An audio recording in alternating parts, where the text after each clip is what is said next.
Welcome to the Pacific East Coast Model Railway.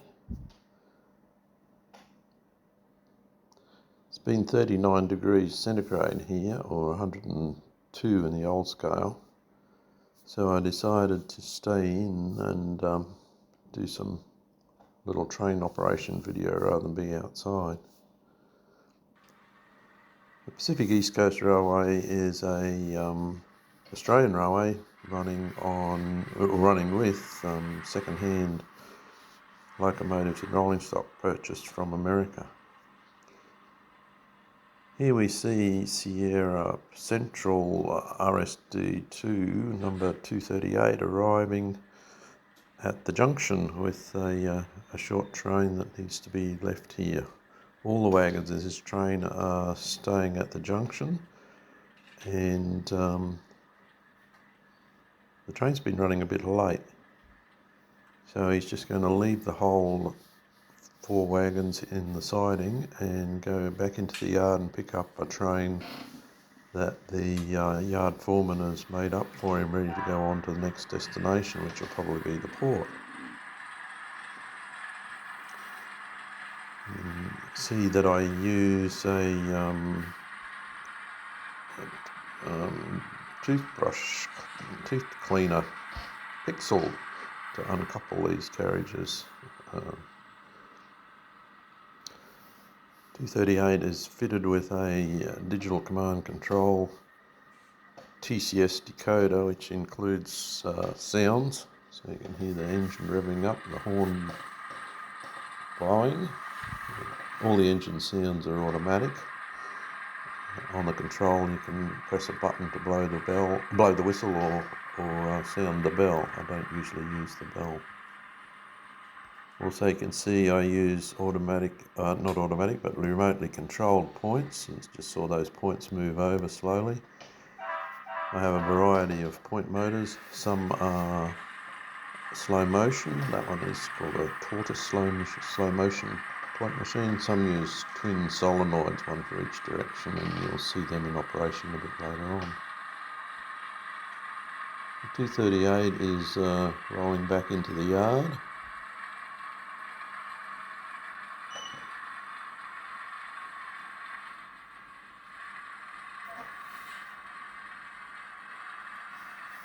All the signals on the layout operate autonomously, so they just rely on train detection and the points detection to decide when they'll be at red or green. And there are colour light signals as well on half the layout, which also include a yellow aspect. Here we see 238 navigating into the middle road in the yard. It's going to couple up onto the train. It's only a short train, so you'll only take a few seconds to pump up the air in the train. Well, that's in my imagination anyhow. And then he'll be ready to depart.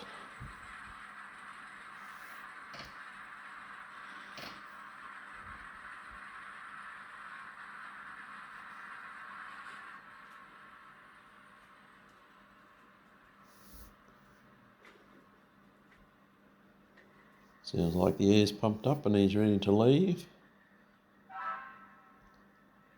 Yep, he's on his way.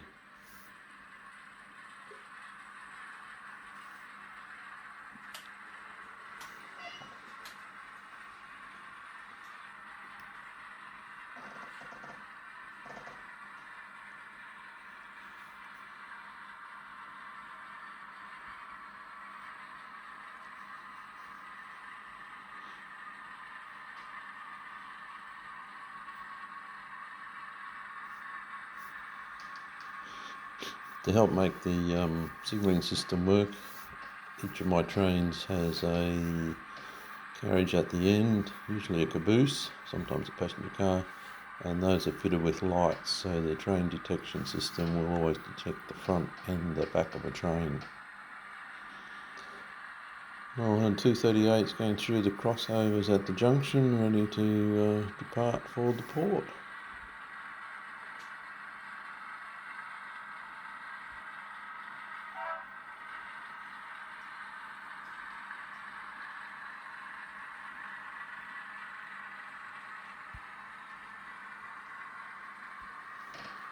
Next we pan around and find that ex-Milwaukee Road HH44 class number 402 is today's yard locomotive. I imported this from America. I like the fact that it's got the changing colour direction lights, the red green lights on the front and back, as well as the headlight. This locomotive doesn't have a sound decoder, unfortunately. It runs very well. It's a very nice slow speed operation. He's coming out from the loco depot and he'll come and pick up this train. And his first job, after he's pumped up the air, will be to back the train back into the assembly road, that middle road that the other train just came out of, and he'll drop off the caboose.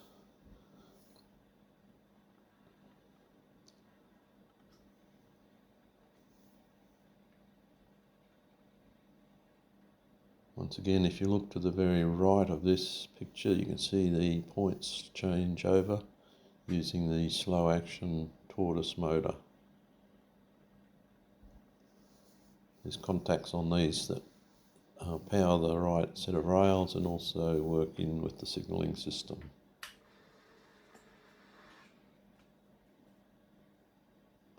And like I said, this locomotive runs very slowly, very smoothly. It's an Atlas, is the manufacturer, Atlas brand.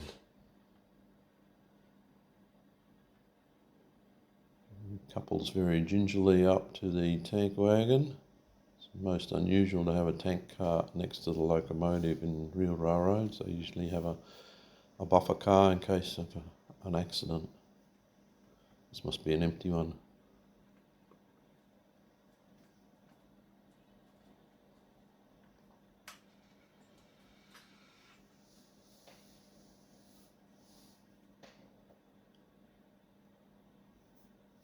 Those of you with a keen eye may be able to find Wally, but I don't think so. If you look in that little orange lit window, there's a silhouette of Wally. We have a Where's Wally competition sometimes when the grandkids are over.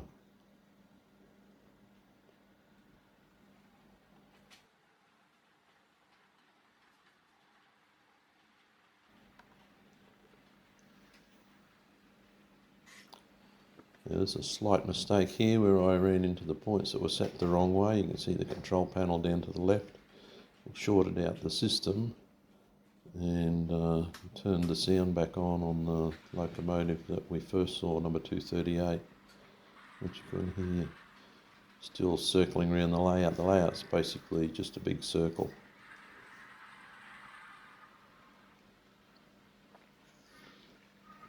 As you see that train clear the section behind it, you'll notice the semaphore signal drops to green, ready for a train to go in the opposite direction, or just saying that that block is empty.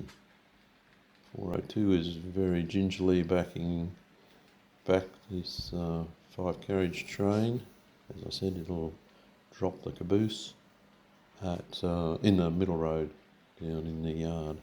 The yard's a bit awkward for me to reach into. It's in the corner behind. The room has got a linen cupboard on the opposite side of the wall, so you can see that white part there is the back of the linen cupboard on the other side. So I had to have an area that didn't have much room there.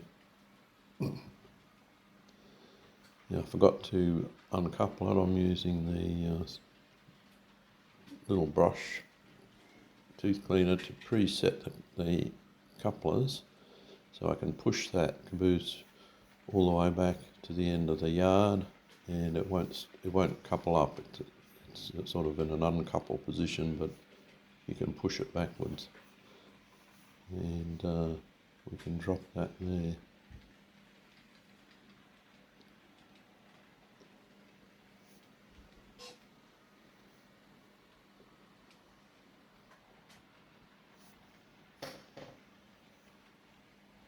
There is a magnet just near where that guy with the red flag is standing. The magnet can be raised and lowered. Not all the for uncoupling. Not all the carriages seem to uncouple reliably there. And unfortunately, I didn't get the level of the track quite right, and there's a little bit of a slope there, so some of the wagons will roll away and some won't. And here I try and do a little shuffle to uncouple it, so that's not going to work. And here comes the magic stick. Notice a lot of model railroaders use the magic stick. Some use a toothpick, some use a bamboo skewer or a chopstick, and you just part the jaws of the coupling. So here we're dropping off a ore car. And drop off that one. Oh, that goes a stingy. You see the lights in the two little passenger cars at the back flicker terribly. I've wired them to pick up power from all the wheels, but it still flickers. I've got to put in a smoothing capacitor or something to stop the lights from flickering. Okay, the next thing that's happening here is we're going to drop that silver box car off up at the goods shed, but first of all we've got to pick up the C&O box car that's up there, the red one, and it's going out on the next train, so we'll pop that in the siding.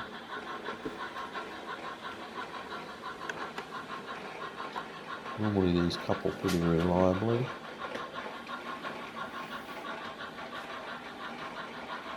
But they're very free rolling, so sometimes you need to push them up against something to allow the couplers to pop in and go.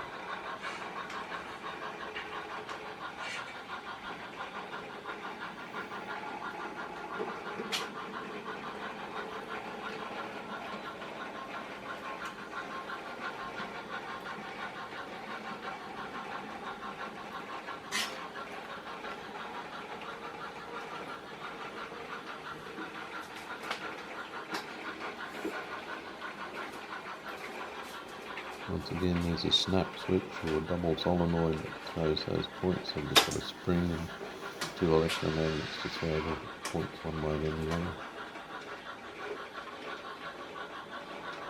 Obviously the shuffle didn't work over the magnet, so here comes the Pixar, something like that. It's a little tiny brush that you can use between your teeth. This one is unused. The cheapest chips. Right, so now we're just back on the C&O box car. You can see we skipped a bit there and we put the Hershey's silver box car up in the goods shed.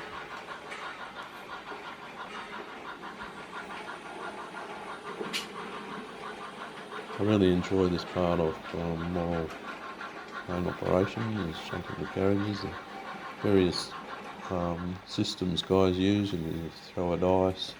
You can use car cards and waybills to determine which carriages are going where. And I've tried all those systems, and I just prefer to make it up as I go. It's a lot of work in pre-preparing a set of waybills for the layout and the cards.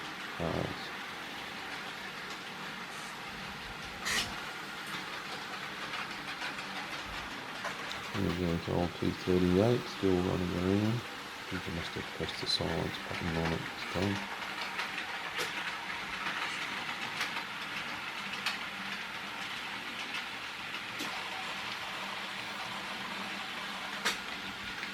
There's an interesting carriage in this train.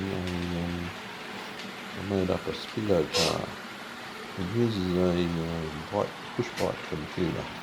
It's that silver thing that you can see in the previous shot. And the bike computer just tell it the diameter of the wheel, and it uses a magnet on the wheel. So it works as a scale speed car. I told it the wheel is a 33-inch wheel, and now works out the scale speed of the train as it's moving along, and it's also got an odometer in there. The layout is about I can't remember, half a kilometre or half a mile around, and at the moment that car has done about 79 kilometres.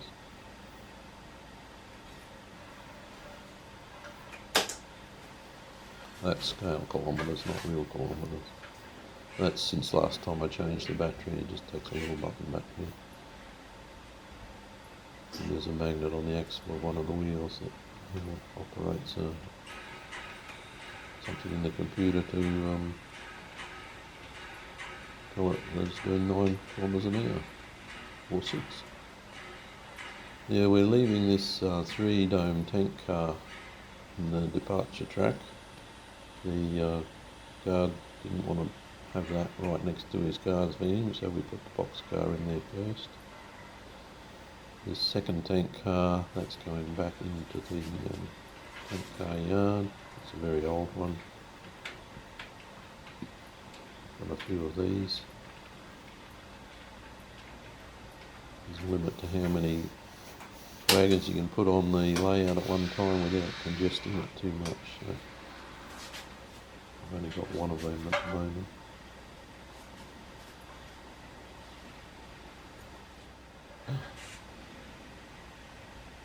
The shuffle worked that time. A little bit of help, I guess. Yeah, we can push that tank car back into the tank car line, road, whatever. Railway workers usually call the tracks roads. They set the road, or it's road 1, road 2, road 3. Right there. Yeah, we can leave that there.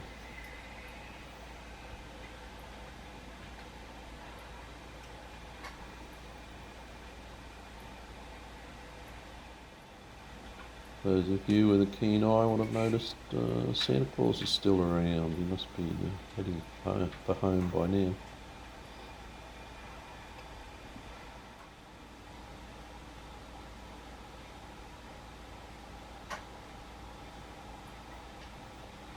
There we go, 79.474, 475, 476, whatever kilometres.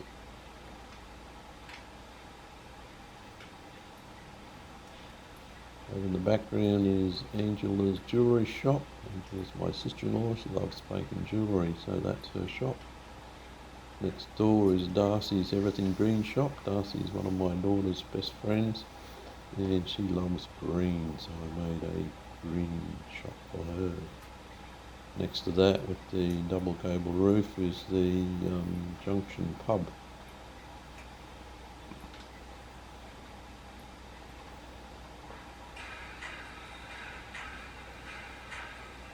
Now we've uncoupled the speedometer car. I think 402's work's nearly done here.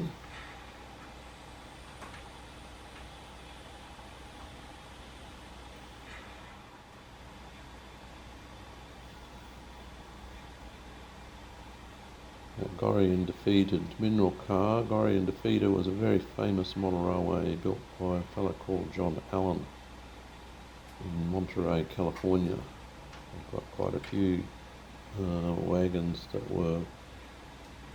and carriages that were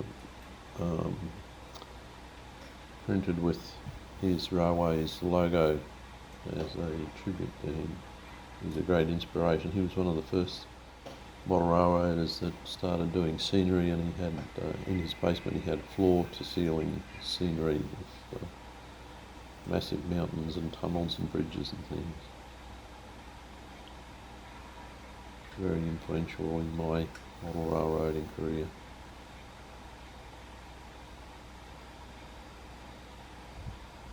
I'm going to push all these carriages. I think the Belcher oil is going to be left at the oil loading facility, and we're going to tuck 402 back away in the locomotive area. Now in the background there you can see a couple of log cars and a little number 5 steam engine that comes down the zigzag branch line from the treetops. I usually stage it with a couple of loaded log wagons at the top and take a couple of empty ones up. It's quite steep and quite narrow. Not all my locomotives can go up to the branch line.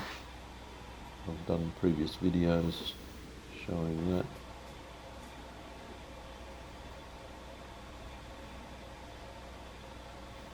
So yep, this is a 3-way point here. You can go straight ahead into the yard, left into the locomotive servicing area, and right in back to the main line. And here we cross the road. If I had a bell, I'd be ringing the bell in this one, but as I said, it doesn't have sound.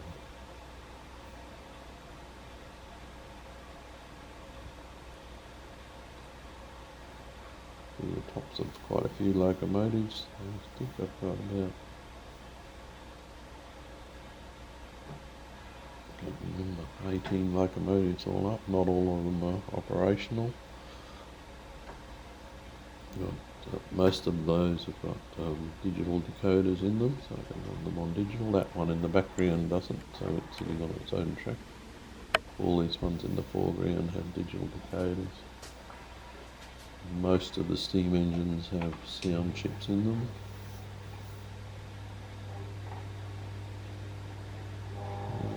Tables here, and we can just slot number 402 in front of this steam engine, and that will be the end. Thanks for watching.